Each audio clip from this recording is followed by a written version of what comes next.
In the wearing of masks these days, I have found an unexpected pleasure. It's a new interest in people's eyes. Above their masks, without the distraction of noses, mouths, chins, etc., just the brow and the eyes remain. And over, I've been struck by how beautiful they are, and by how powerfully expressive they can be.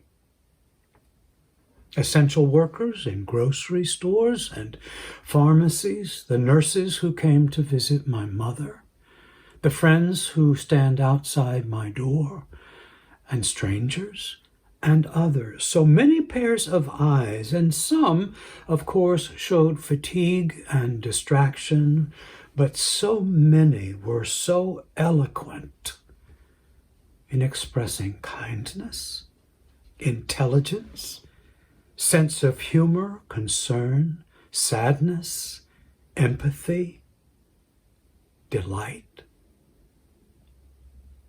The eyes are an organ of speech,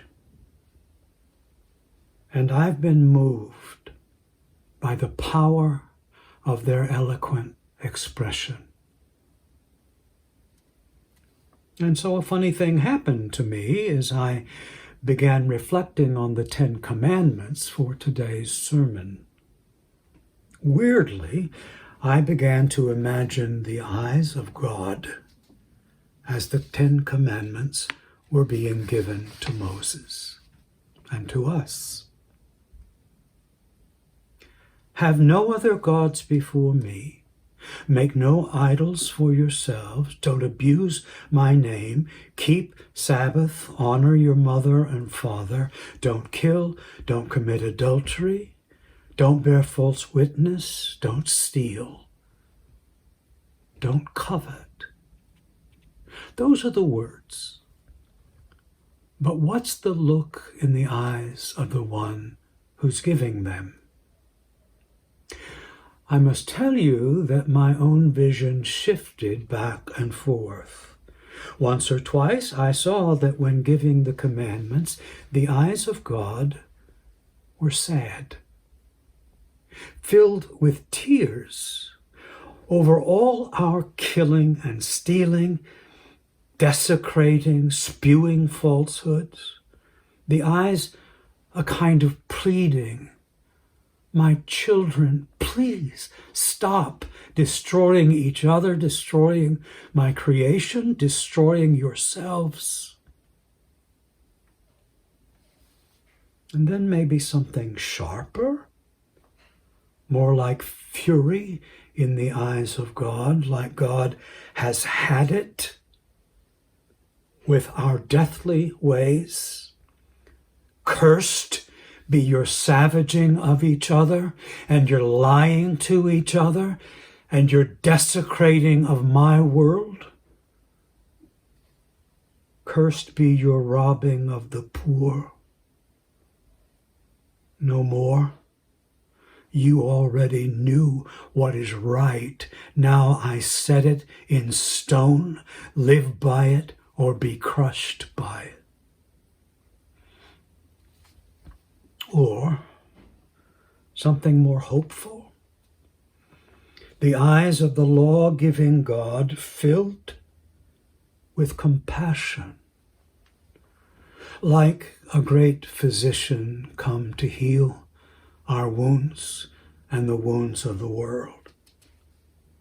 The commandments a prescription for the healing of us all, for the putting and keeping of you and me on the path to wellness of body and mind and relationship. Or try one more.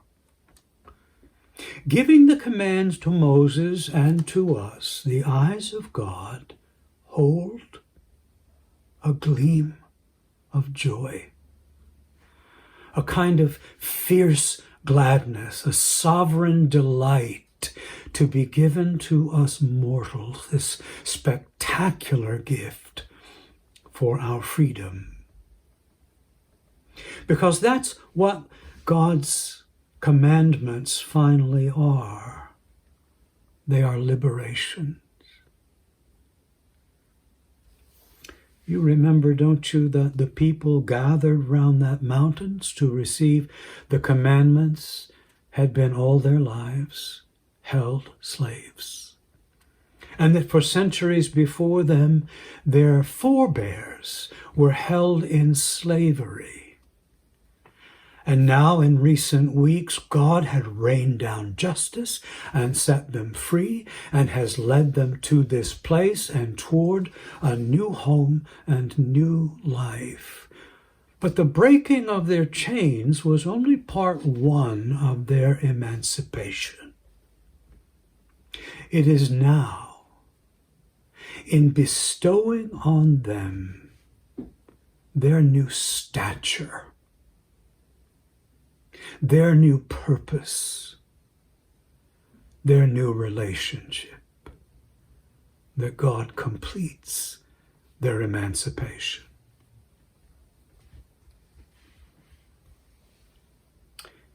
God gives to them a mandate for living as free people do, to live alternatively to how their oppressors lived, to live alternatively to how their oppressors wanted them to live, but to live instead like people who are truly set free. So it begins. Have no other gods before me. Make no idols for yourselves. Can you see what freeing possibilities lie in such command? David Foster Wallace, in a now famous commencement address, told the graduates, "There is actually no such thing as atheism.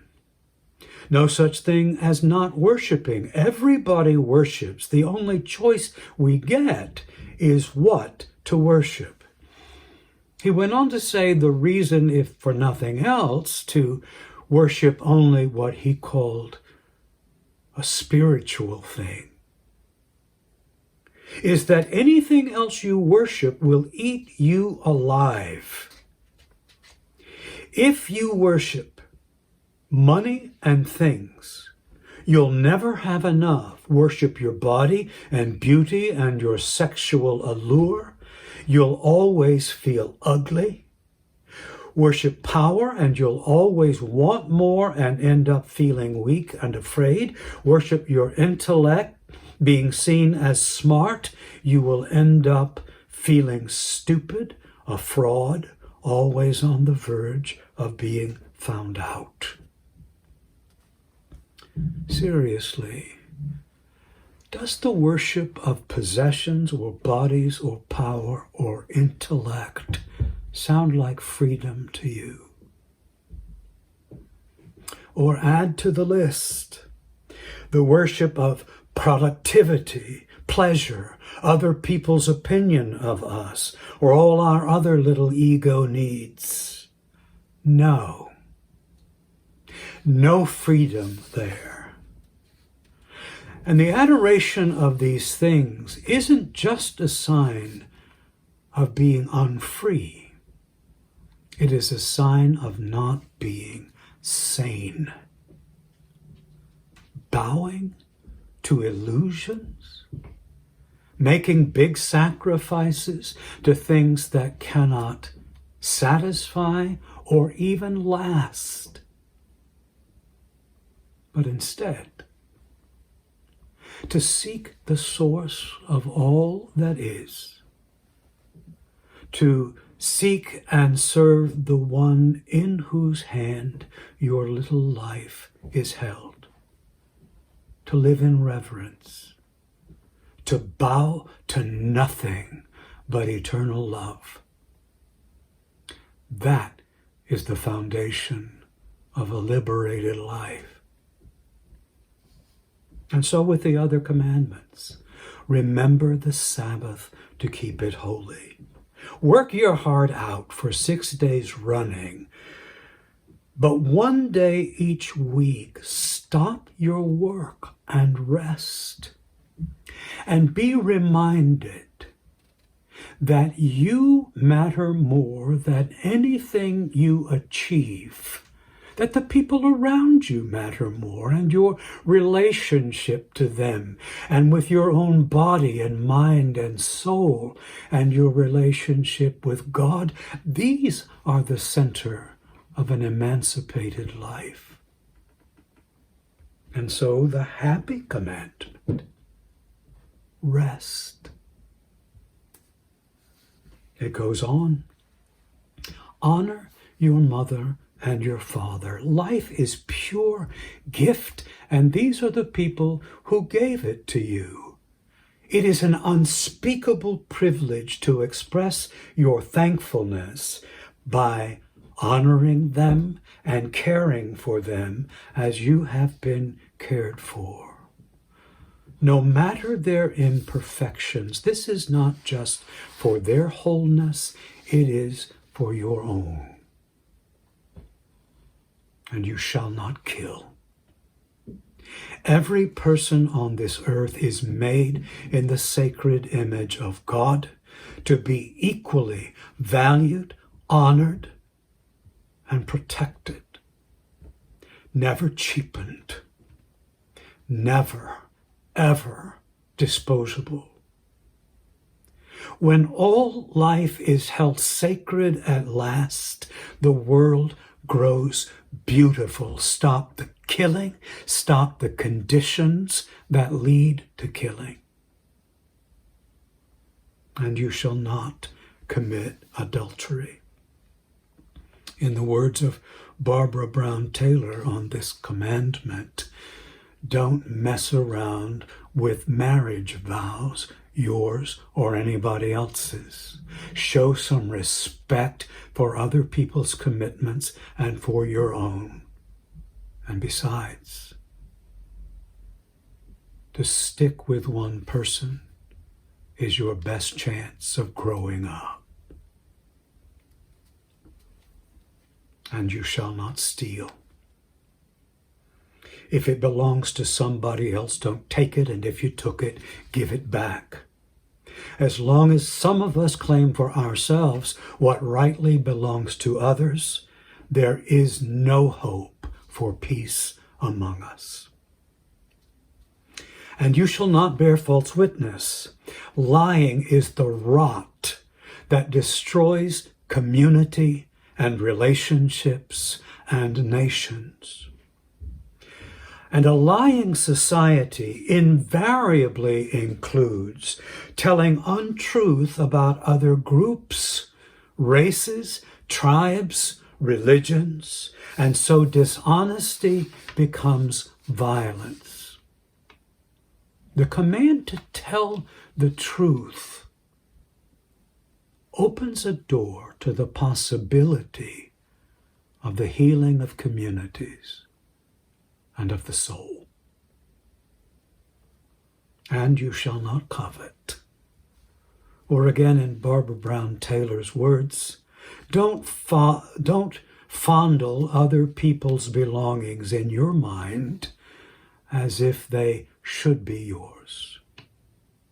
What you have is enough, especially if what you have includes a community of the sharing and the caring that we are all invited to have, and which we can become for each other. I hope by now the point is clear. Every commandment of God is given for the world's joy. They're all to get us free from the tyrannies that are external and internal.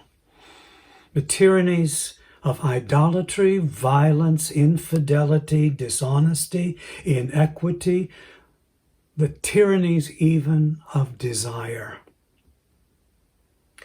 And more commands came after. You shall love the Lord your God with all your heart and soul and mind and strength. You shall love your neighbor as yourself.